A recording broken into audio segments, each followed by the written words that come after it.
एक उदास जेल में हम दांते से मिलते हैं, जो हमारी कहानी का नायक है। वह स्वतंत्रता का सपना देखता है और उस दुनिया को अनुभव करने की लालसा रखता है जिसे वह केवल दीवार में बने एक छोटे से छेद से देख सकता है। यह छोटा सा खिड़कीनुमा छेद उसे आशा देता है, फिर भी उसे यातना भी देता है, क्योंकि वह जो सबसे अधिक चाहता है वह उससे केवल 30 सेंटीमीटर दूर है। दृश्य अचानक बदलता है। एक जहाज समुद्र की गहराइयों में डूब रहा है और बारूद के कमरे से निकलती लपटें अंधेरे को चीरती हुई आखिरी रोशनी देती हैं। यहाँ हमें एहसास होता है कि यह दांते के अतीत की एक याद है। वह दुखद रात जब दांते जेल में कैद होने से पहले कुछ क्षणों के लिए स्वतंत्र था। उस रात उसकी मुलाकात एंजेल से हुई, एक खूबसूरत महिला जिसने निडरता और साहस के साथ एक जोखिम भरा कदम उठाया था। उसने एक जहाज को किराए पर लिया था ताकि नेपोलियन द्वारा लिखा गया एक महत्वपूर्ण संदेश पहुंचाया जा सके। लेकिन जैसा कि हमने देखा, त्रासदी हुई और अब वह संदेश और एंजेल दोनों डांगलार के हाथों में है। डांगलार, जो एक नाविक और समुद्री लुटेरे के बीच झूलता रहता है,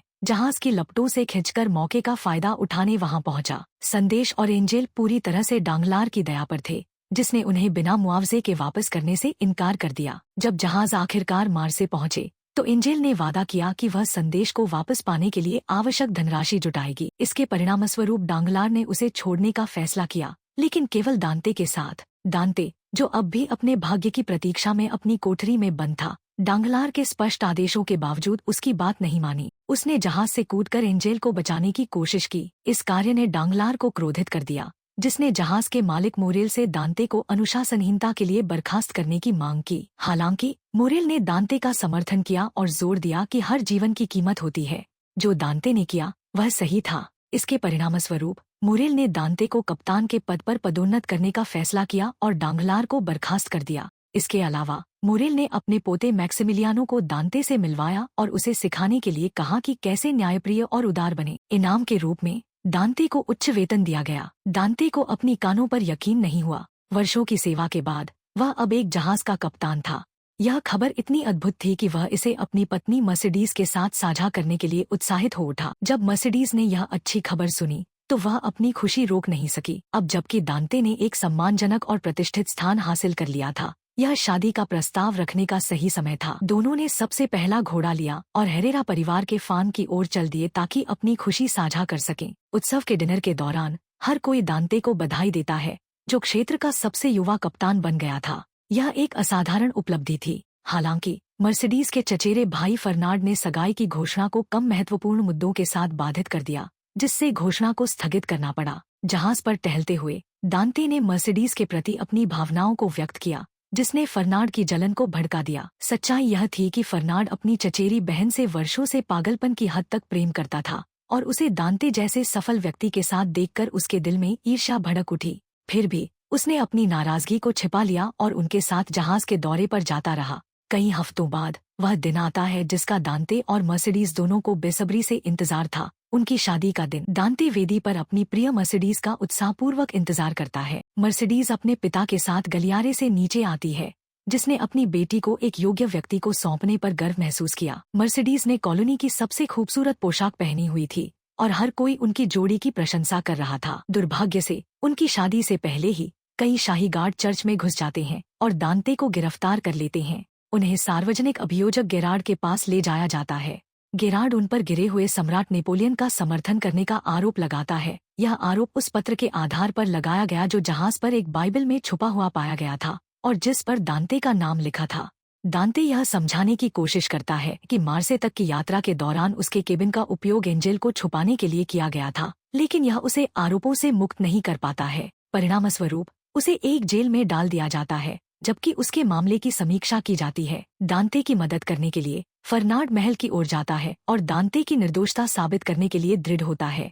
वह गेरार्ड के कार्यालय में बिना बताए घुस जाता है, लेकिन वहां उसे डांगलार के साथ बात करते हुए पाता है। डांगलार और दांते के बीच के पुराने संबंधों से अनजान फर्नांड साजिश का शक नहीं करता। वह गेरार्ड से मिलने की मांग करता है, लेकिन उसे यह यकीन दिलाया जाता है कि यह स्थिति सभी के लिए फायदेमंद है। डांगलार को उसका जहाज वापस मिलता है, गेरार्ड को एक गद्दार को पकड़ने के लिए पदोन्नति मिलती है और फर्नांड को मर्सिडीज। यह एक संपूर्ण सौदा साबित होता है। इस बीच दांते जेल में एक सप्ताह बिताता है, जहां उसे रोजाना पीटा जाता है। गार्ड्स उससे नेपोलियन के बारे में जानकारी मांगते हैं, जो उसके पास है ही नहीं। महल में विक्टोरिया, जो एंजेल की बहन और गेरार्ड की प्रेमिका है, अभियोजक का सामना करती है और पत्र वापस करने की मांग करती है। वह खुलासा करती है कि उसने और उसकी बहन ने नेपोलियन का समर्थन किया था। वह गेरार्ड को ब्लैकमेल करती है और धमकी देती है कि यदि उसने पत्र वापस नहीं किया तो वह उनके संबंध और अपनी गर्भावस्था का खुलासा कर देगी। हालांकि गेरार्ड इस अजन्मे बच्चे की परवाह किए बिना उसे हमला कर चुप करा देता है,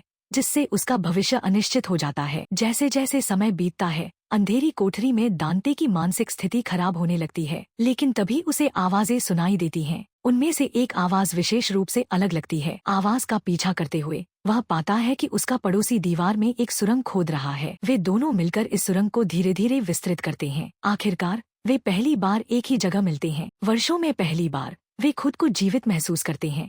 वे कहानियां साझा करते हैं और अपनी स्वतंत्रता की योजना बनाते हैं। फारिया, जो एक बुद्धिमान बूढ़ा आदमी है, दांते से एक समझौता करता है। वह खुद सुरंग खोदने का अधिकांश काम करेगा, बदले में दांते को एक बड़ा रहस्य बताएगा। यह रहस्य उस खजाने के बारे में है जो नाइट्स टेम्पलर ने क्रूसेड्स के दौरान मोंटे क्रिस्टो द्वीप पर छिपाया था।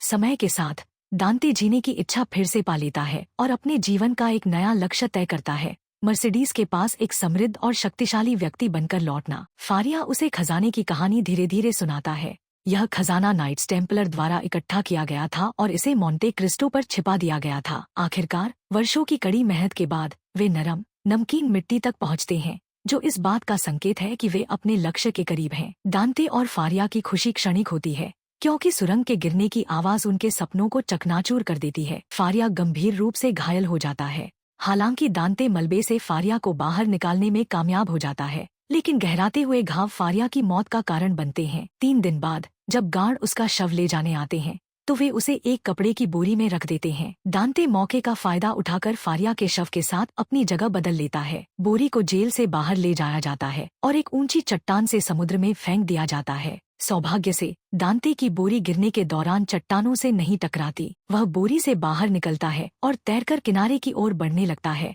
अंततः अपनी आजादी हासिल करता है। कई दिनों तक चलने के बाद वह हरेरा परिवार की संपत्ति पर पहुंचता है, यह उम्मीद करते हुए कि वह अपने पिता से मिल सके, जिन्होंने वर्षों तक मर्सिडीज की सेवा की थी। लेकिन दुख की बात यह है कि एक सेवक उसे सूचित करता है कि संपत्ति अब सुनसान है और उसके पिता की कई साल पहले मृत्यु हो गई थी। जवाबों की तलाश में दांते यह जानता है कि मर्सिडीज ने फर्नांड से शादी कर ली है और वे अपने बेटे अल्बर्ट के जन्म के कुछ समय बाद, लगभग 8 साल पहले, संपत्ति छोड़कर चले गए थे। यह जानकर कि मर्सिडीज ने उसके लिए 1 साल भी इंतजार नहीं किया, दांते सदमे में है। वह फारिया से किए गए अपने वादे को पूरा करने का संकल्प लेता है। वह मोंटे क्रिस्टो द्वीप की यात्रा करता है, फारिया द्वारा छोड़े गए संकेतों का अनुसरण करता है और खजाने से भरे एक छिपे हुए कक्ष की खोज करता है। 1 साल बाद दांते एक नई पहचान के साथ मार्से लौटता है। वह डांगलार के सहायक कारुस से मिलता है और एक गढ़ी हुई कहानी सुनाता है, जिसमें वह खुद को दांते का संदेशवाहक बताता है, जिसे मृत मान लिया गया था।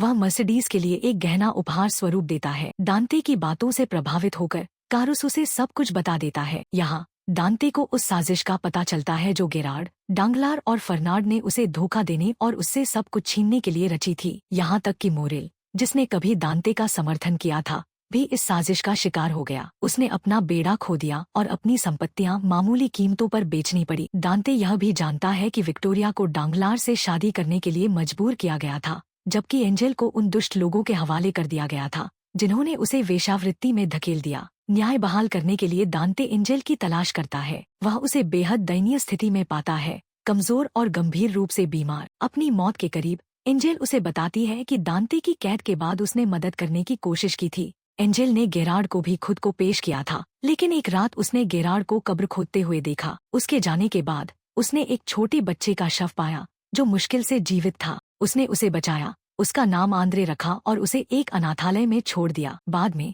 गेरार्ड ने उसके इस कृत्य के बारे में पता लगाया और उसे उन लोगों के हवाले कर दिया जिन्होंने उसके साथ दुर्व्यवहार किया। दांते आंद्रे की तलाश करता है और उसे उसके पिता गेरार्ड के बारे में बताता है, जिसने उसे मारने की कोशिश की थी। 5 साल बाद फर्नांड एक प्रसिद्ध जनरल बन चुका है और अपनी सेना से सेवानिवृत्ति की घोषणा करता है ताकि वह गेरार्ड के साथ नोबल्स की परिषद में शामिल हो सके, जो अब एक प्रतिष्ठित पद पर है। इस बीच डांगलार ने क्षेत्र के जहाजों पर नियंत्रण कर खुद को समुद्रों का राजा घोषित कर दिया है। एक रात जब फर्नांड अपनी गाड़ी में घर लौट रहा होता है तो एक चोर उसे घात लगाकर उसकी पुरस्कार पदक चुरा लेता है। उसका बेटा अल्बर्ट अपने पिता को प्रभावित करने के लिए चोर का पीछा करता है, लेकिन जल्द ही खुद को घिरा हुआ पाता है। सौभाग्य से दांते समय पर वहां पहुंचता है और उसे बचा लेता है। हालांकि वह अपनी असली पहचान प्रकट किए बिना वहां से चला जाता है। अगले दिन फर्नांड और उसका बेटा दांते की संपत्ति पर जाते हैं, जहां वह अब खुद को the count of Monte Cristo के रूप में प्रस्तुत करता है, अपनी असली पहचान छुपाते हुए। दांते धीरे धीरे नोबल्स की परिषद में घुसपैठ करना शुरू करता है और अपने बारीकी से तैयार किए गए बदले की योजना के प्रत्येक चरण को सावधानीपूर्वक लागू करता है। उसका पहला कदम अल्बर्ट को एक खूबसूरत युवती हाइती से मिलवाना है, जिसे उसने गोद लिया और अपने अंतिम लक्ष्य के लिए तैयार किया। हाइती और अल्बर्ट के बीच जल्द ही आकर्षण विकसित हो जाता है। कुछ दिनों बाद दांते को एक शिकार यात्रा पर आमंत्रित किया जाता है, जहां वह आंद्रे को साथ लाता है, जो उसकी देखरेख में एक कुशल हत्यारा बन चुका है। शिकार सभा के दौरान डांगलार अपनी बेटी यूजेनिया को प्रस्तुत करता है और अपनी पत्नी विक्टोरिया के साथ आता है, जिसे उसने अपने घर में कैद करके रखा है। बाद में फर्नांड मर्सिडीज को इस कार्यक्रम में बुलाता है। दांते शांत रहता है, हालांकि मर्सिडीज एक पल के लिए उसे पहचानने लगती है। वह हैरान होती है लेकिन कुछ नहीं कहती। कार्यक्रम जारी रहता है और हाइती सही समय पर पहुंचती है, जैसा कि दांते की योजना थी, जिससे अल्बर्ट उसकी और आकर्षित हो जाता है। दांते अल्बर्ट को मनाने में सफल हो जाता है कि वह अपने पिता फर्नांड को मोंटे क्रिस्टो द्वीप पर एक भव्य समारोह में शामिल होने के लिए राजी करे। हालांकि फर्नांड शुरुआत में मना कर देता है, लेकिन जब वह दांते की अपार संपत्ति देखता है तो अल्बर्ट और हाइती के बीच विवाह को रणनीतिक लाभ के रूप में स्वीकार करता है। अंततः लंबे समय से प्रतीक्षित समारोह की रात आती है। परिवारों के बीच संबंध मजबूत होते हैं। इस दौरान आंद्रे यूजेनिया का ध्यान आकर्षित करता है, जबकि अल्बर्ट हाइती के प्रति और अधिक मोहित हो जाता है। दांते अब अपने बदले का पहला वार करने का समय तय करता है। पहला झटका डांगलार पर पड़ता है, जो रहस्यमय लेनदेन की एक श्रृंखला के माध्यम से अपना पूरा बेड़ा खो देता है। बाद में यह खुलासा होता है कि दांते एक अन्य पहचान हैलिफैक्स के रूप में इन लेनदेन को संचालित कर रहा था, जिससे डांगलार का समुद्री साम्राज्य नष्ट हो गया। बेबस डांगलार गेरार्ड की मदद लेता है, जो एक त्वरित मुकदमे की व्यवस्था करता है। हालांकि दांते द्वारा बनाई गई काल्पनिक पहचान हैलिफैक्स अदालत में पेश नहीं होती, क्योंकि वह वास्तव में अस्तित्व में नहीं है। इसके बजाय आंद्रे गवाही देता है और क्षेत्र के सबसे प्रभावशाली व्यक्तियों के सामने अपनी दर्दनाक कहानी सुनाता है। वह गेरार्ड को अपनी दुर्दशा के लिए जिम्मेदार ठहराता है और बताता है कि कैसे उसने एक बच्चे के रूप में उसे जिंदा दफनाने की कोशिश की थी। इस चौंकाने वाले खुलासे से गेरार्ड, डांगलार और फर्नांड द्वारा रची गई साजिश की परतें खुल जाती हैं। यह खुलासा नोबल्स की परिषद को गेरार्ड के खिलाफ कर देता है। गेरार्ड खुद को बचाने को प्राथमिकता देता है और डांगलार की मदद करने से इनकार कर देता है। आंद्रे यूजेनिया को यह भी बताता है कि वे सौतेले भाई बहन हैं और उसके साथ संबंध बनाने का उसका कभी इरादा नहीं था। हालांकि दांते के आदेश की अवहेलना करते हुए वह गेरार्ड पर झपटता है और उसे कई बार चाकू मारता है। गार्ड द्वारा पीठ में गोली मारने से पहले वह गिर जाता है। गेरार्ड की मौत और डांगलार के पतन के बाद केवल फर्नांड बचता है। दांते, जिसने अपना आधा जीवन कैद में बिताया, अब अंतिम न्याय की योजना बनाता है। अल्बर्ट, जो हाइती के प्रति गहरे प्रेम में है, उसके बारे में एक चौंकाने वाली सच्चाई जानता है। वह फर्नांड द्वारा मारे गए गुलामों में से एक की बेटी है। अल्बर्ट हाइती की प्रतिष्ठा की रक्षा के लिए दांते द्वारा चुनौती दिए जाने पर द्वंद्व करने का जोखिम उठाता है। मर्सिडीज हस्तक्षेप करती है और दांते से अपने बेटे को क्षमा करने की विनती करती है। अगले दिन अल्बर्ट और हाइती दांते के आशीर्वाद के साथ भागने की योजना बनाते हैं। मर्सिडीज भी फर्नांड को छोड़ने का फैसला करती है। अंत में फर्नांड और दांते के बीच एक अंतिम द्वंद्व होता है, जहां दांते अपनी असली पहचान प्रकट करता है। कहानी मर्सिडीज के पास दांते के एक पत्र के साथ समाप्त होती है, जिसमें वह बताता है कि वह मार से छोड़ चुका है। वह यह भी कहता है कि भाग्य ने उन्हें अलग कर दिया, लेकिन उनके बच्चे उस प्रेम को आगे बढ़ाएंगे जो कभी उनके बीच था। अगर आपको दिलचस्प फिल्में पसंद है तो लाइक, शेयर और सब्सक्राइब करें।